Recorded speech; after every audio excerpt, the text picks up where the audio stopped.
We are starting. We're on air. Great. So I am Ashley. I am doing prereqs for the BSN program, and I'm from Johnston, Iowa. You're from Johnston? Okay. Yes. Okay, I'll go next. I'm Roxy Biggerstaff. I am in the BSN program in the fourth semester. I don't know. I still have 4 semesters to go. And I actually am from Nebraska. And I know Professor Marr is a big Husker fan, so go Big Red. And I've got 4 kids, single mom, 4 kids. Keeps me busy. I bet. You're up, Greg. I mean, other than being a Husker fan, I think I can forgive you for that. I'm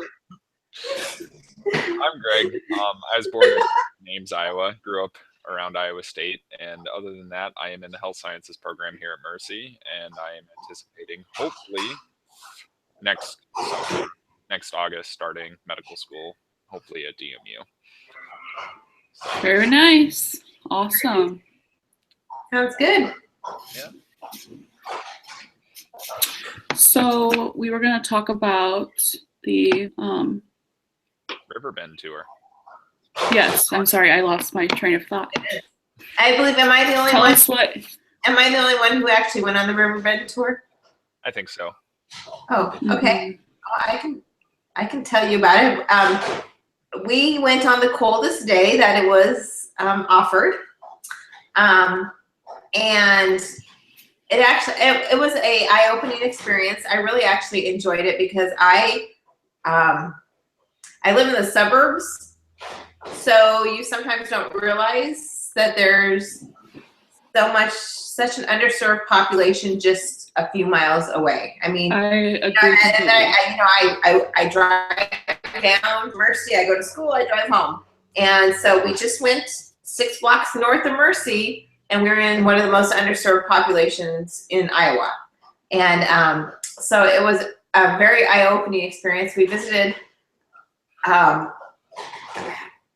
I mean, seriously, I would think the circumference of the blocks, it was a very condensed area, but all the resources in that area also reinforced the fact that it was an underserved population because there were so many different types of institutions or resources that were available.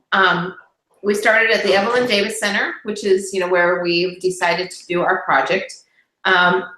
And then we went over to, I don't remember the name. It was a thrift store. It wasn't the Salvation Army, I don't think. But it's like I know what you're talking about, right on 6th Avenue. I would have to look through my papers to find out the name of it, but we learned about that and all the services they provide. And then we went to CFUM, and that was very interesting because they serve a population of a very underserved school. They help with the kids. And we spent about probably 20 to 30 minutes at each of those places learning about them. And then, as we would walk along the way, things would be pointed out to us, like the Habitat for Humanity houses or different services that were available that we were not visiting that day. So I actually really, like I said, I enjoyed it to the point that it was just a good experience.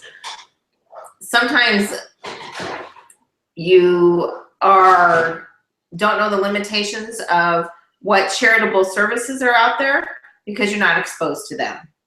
So this was an exposure to organizations I didn't even have any idea that existed. So that would be my kind. That's very nice. Yeah. So you have to guys tell me what you had to do since you didn't go on the tour. What was this Windshield project about? Basically, so we were able to pick between like a couple different things. We could have done a community that was underserved, or on the directions it said our community. So I did our community, and my community, I'm sorry. What we were supposed to do was you pretty much, it's called the Windshield Project because you kind of drive around and you take notes on what you see. So, like some of the ones were history, demographics, ethnic makeup of the community, values, physical environments, and then some of the things in the community like the health and social services, the economy, transportation, politics, communication, education, recreation. So, and I did my community where I live in Johnston. So, I mean, I know the community pretty well. I'd say I've lived here my whole life, but sometimes I don't really, when I'm driving down the street every day, I don't really look. I just, drive down the street and go to where I need to go. I'm not really paying attention to some things. There's things I haven't seen, like new businesses and things like that have popped up, and I don't know, just being busy. Like I said, I don't really pay attention to everything like that. So it was kind of cool. Like I said, I knew like a lot of the city already, so I could, it wasn't like a super hard task or super hard assignment, but it was kind of nice to like about what we had and what kind of government and our history and demographics. So what would you say your takeaway was? Kind of like going back to your point. I live in the suburbs, and most of us are fortunate around here to have safe homes and good government, lots of places for health or healthcare, and interactive like mayor and everything. So I don't know if I would say my area is underserved, but there's definitely things that they have to do for the people, like food drives and charity fundraisers and things like that are used for back in our community. But it's hard to think of us. Some people don't think of my suburb as a place that has people who need the help.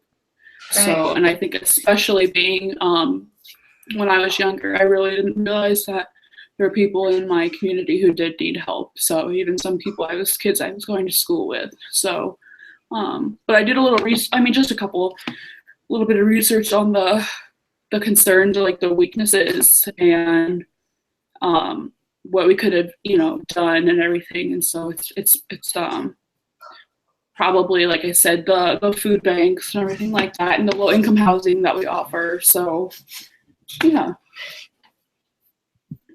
I don't know, that kind of sum it up a little bit. Yep. Oh, is that Elizabeth? I'm getting a little. I have no clue. I don't know how to add her. Ringing sound? Mm-mm. I can hear it, but I can't figure out how to access it. No, there's nothing that's coming up different. Huh. All right. Well, Greg, how was your windshield? My windshield survey. Well, I actually didn't really do a windshield survey. I did it on a run through my neighborhood. I live in an area of West Des Moines that's near Walnut Creek, and what I noticed a lot when I was out on my run and like actually observing the area is there's two kind of distinct areas. Where is it near again? Sorry. It's near the Walnut Creek area of West Des Moines. Mm-hmm. Oh, sure. So just outside of Valley Junction. And the neighborhood I live in has like two distinct like sets of it. There's the area where I live, which is mostly apartments, and there's kind of a wide variety of individuals that live there from different backgrounds, ethnic groups, students, young professionals who are just getting started in life. That group, and then there's outside of that, again, it's primarily residential, and you have a lot of houses, and it's, I would say, kind of a lower middle to middle class Can neighborhood in the area. Interrupt for just a quick second? No. Sorry. Elizabeth texted me and said that she's trying to join, but I don't know. So I know how to add people, but I don't know if I should, because I don't know if it'll like save it. If it will stop it, or if it'll just add her. What do you guys think I should do? I don't know. We can always restart it. Do you think I should try and add her again? Sure. Yeah, go ahead. Okay, I just don't want anything to like mess up and lose our progress. Yeah, but you know what? We could always submit part of it and then second part. Okay, I sent her an invite again. I'll text her. Sorry, go ahead. Keep talking. Anyway, but yeah, so it's kind of the low middle class, mid middle class area just based on the houses. Most of them look like they're probably built in the 70s or 80s. It's a 40, 50-year-old neighborhood. Pretty well kept. Hey, there's nothing wrong with 40 to 50-year-olds. Hey, I'm not saying that. I'm just giving an estimate for the age. I'm sure there are areas in it that are a little older too. I didn't really see a lot of people because I did it at like 6:30 in the morning when I was out running. As far as like some of the rest, there's a school in the area within half a mile of where I live. It's elementary school. There's some businesses, a Hy-Vee, Walgreens. There's actually an old family video that is still running somehow. And hi everyone. hey, Hi. Hey, yay! So glad to have you here. And so there's a lot of that. As far as like healthcare and everything else in my neighborhood and my community, or economic politics, it seems to be further outside. Where I live is, for the most part, a residentially dense zoned area, so there isn't a lot of economic politics, healthcare in the immediate area. But any individual who lives in this area is not going to have very far to go to get to either of those. And there's also, most people seem to own their own vehicles around here, so it doesn't seem like transportation is an issue. And if it is, there's a couple of DART lines that run through it as well, so transportation is available. That's most of what I noticed. I mean, I speculated on some other facts during my report for it, but that was most of what I had. Okay. Cool. Elizabeth, we're just talking about what we all got from the either Windshield project or the Riverbend tour. Okay. I don't know which one you did or what you felt like you took away from that, but if you'd like to share whatever information you have, that'd be great. Yeah, for sure. I wasn't able to go for the Riverbend tour, so I did the neighborhood thing. And well, I live right across the Raccoon River. I don't know if you guys know, very close to Historic Valley Junction. Oh, sure. That's pretty close to where I'm at. Yeah, so I live at the DRH apartment, and it's very it's like a lot of immigrants that live here, mostly like refugees that come in. Most of them live here. There are a few houses that I think that people own.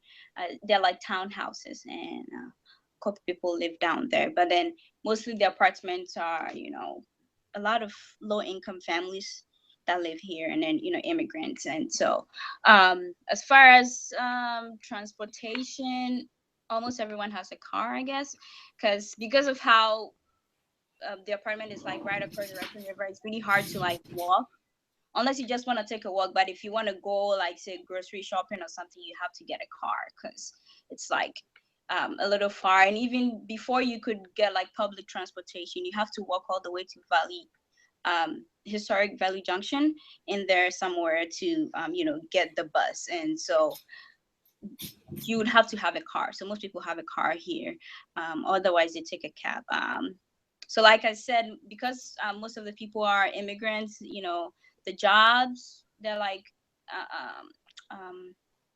what is it called?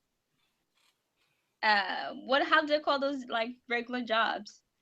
Forgotten the name. Like entry level. Low, maybe? yes. Entry level minimum jobs, yes. Working jobs. Yes, for the most part, it's just entry level jobs. I believe that a few people have like maybe corporate jobs and stuff like that, but for the most part, a lot of the families that live here have entry level jobs. And what else? Well, hey, Elizabeth, do you mind if I interrupt you? No, go ahead. Okay, because when we got assigned new team members, I looked you up. I looked you up on our initial introduction, And if I recall, you haven't been in America that long, have you? No. And you speak excellent English. Yes. So yes. do you mind just maybe real quick just telling us a little bit about yourself? Absolutely. So yeah, my family and I have lived here for it's getting to 5 years now. April 24 will make us 5 years since we've lived in the United States. Yeah, and I was born in Togo. It's a very close country to Ghana, but my family and I lived in Ghana as refugees because there was like war in Togo, and my mom fled to the neighboring country. So, but then I grew up in Ghana, and in Ghana they teach in English in school, and I went to school there, and so I mean I went all the way up to I was in my first year in college before we got resettled into the United States. So so yeah, that's how I learned English. So I'm pretty fluent in English, yes, because in Ghana, if you go to school, you're going to be able to speak English. So yeah, that's where I learned my English from. And so since we came here, we've lived in Chicago for a year, and then we moved to Des Moines. That's my sister. She likes intruding whenever I'm doing something. Hello, sister. Hi. Well, I'm doing my schoolwork. We have to go eat. Seriously, get lost. What program are you in, Elizabeth? So I'm currently doing BSN at Mercy, and I'm also looking to take in some health science classes. I was actually at Iowa for like a full year, but I was in the microbiology program. I didn't like it there, so I just transferred to Mercy this semester. So yeah, that's pretty much it about me. I live here with my mom and my sister, and that's about it.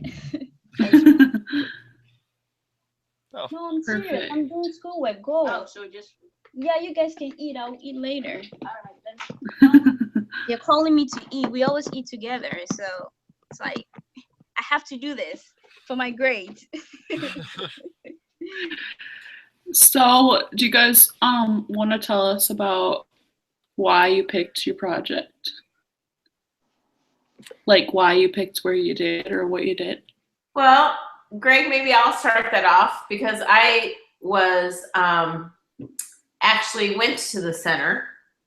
That's where our tour started out, and they gave a video presentation about the center, and then they had a gentleman come talk about what the center offers to the community and what type of opportunities were available to us to help them.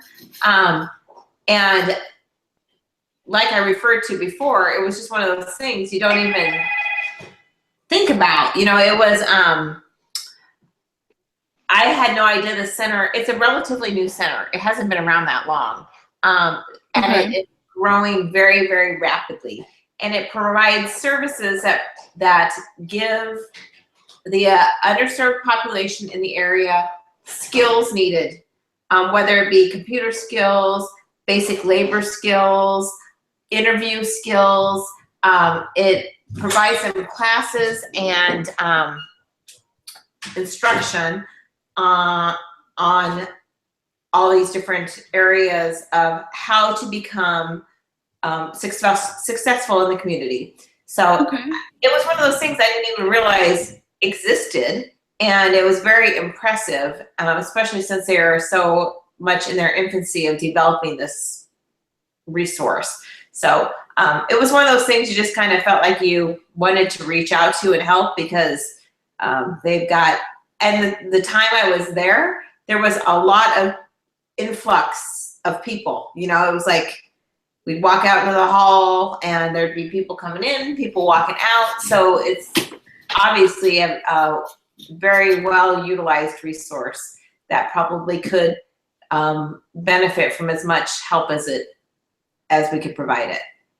So is this in the same like kind of parking? I mean, does it share a parking lot with McDonald's on 16 University? Yes, and there's a grocery store. It's like it's half a grocery store, half of it's the Evelyn Davis Center. Yes. Yep, that's the place. Perfect. Oh, Okay. okay, I know that place. Yes, yes. Yep. Yeah. I'm familiar. Okay. Very cool. Greg, do you have anything to add to that? Other than 2 of our group members originally left, and Yeah. I hadn't heard from anyone and was wondering what was going on until Dr. Marr texted me and was like, "Can you come in and talk to me?" And I got in touch with Roxy, and we're just like, "Well, this seems like something that's going to be quick and easy to do, so we'd better just start moving on this because Yeah. it's the 2 of us now." And it seems Yeah. It was last minute. It was It very, was. I mean, because we had been juggling, trying to figure out where our group was developing. And yeah, so it was very last minute, and honestly, a lot of the other things had already been taken. But I think this is still going to be a great. I think so too. I absolutely think it's going to be a good project Okay, to cool. do. I'm not sure how involved we'll actually be other than just doing the greeting and maybe some of the initial intake stuff, but I think it'd be a good learning opportunity to see how they approach developing workplace skills or what they would see is critically important for people who are not marketable in the workforce right now, and how do they bridge that gap, do that gap analysis and bridge it and make them a more marketable workforce candidate.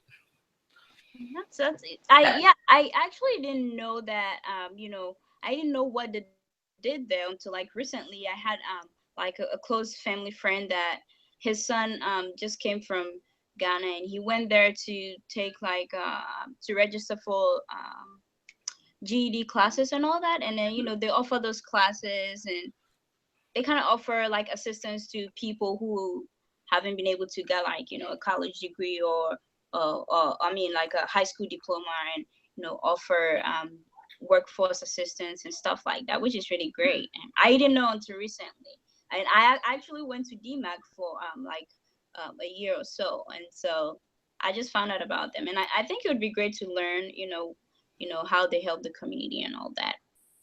So Yeah. Well, I think part of it is learning seriously how we take simple skills. So, we expect that in our education where other people aren't exposed to that unless it's provided to them through a resource like this. We just kind of expect it and anticipate it. So, it'll be good.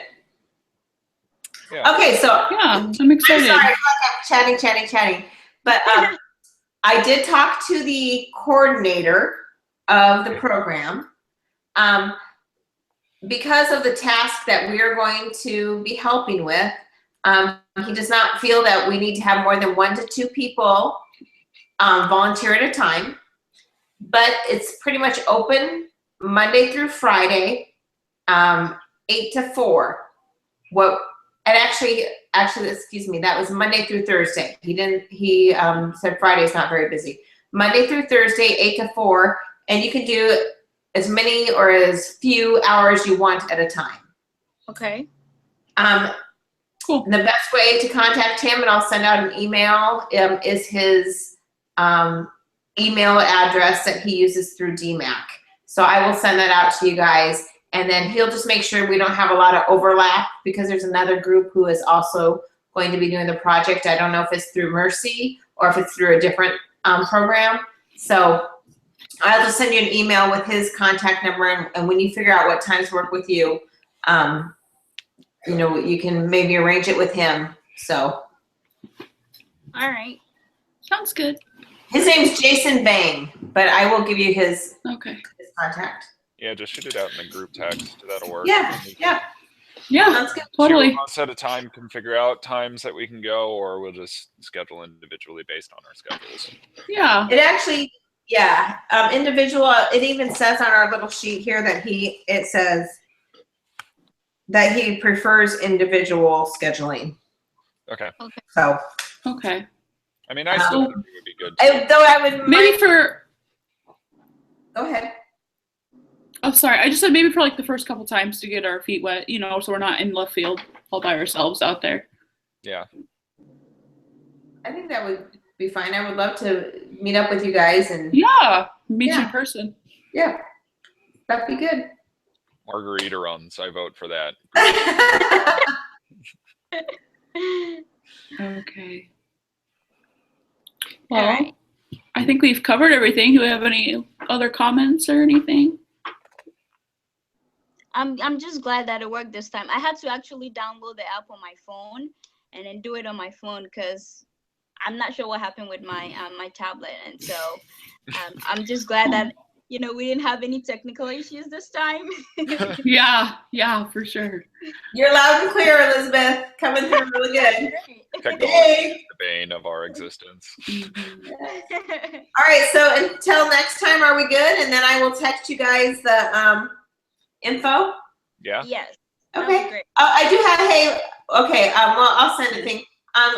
Greg, I don't know if I ever saw, because when we do the paper and stuff at the end, the objectives. Oh, yeah, I can send those out. I had some interesting ones. I'll email them out. That'd be great. We're gonna have to probably incorporate that into our presentation and our paper. Yeah, I'll get them out. If we kind of need to know what we're thinking about as we go through the process, that'll give us a better idea of how to present it at the end. Yeah. Very Okay. nice. Thank you. Yep. Have a good night, everyone. All right. All right, see ya. Thank you. Nice Thanks. meeting you. Yay, thank you.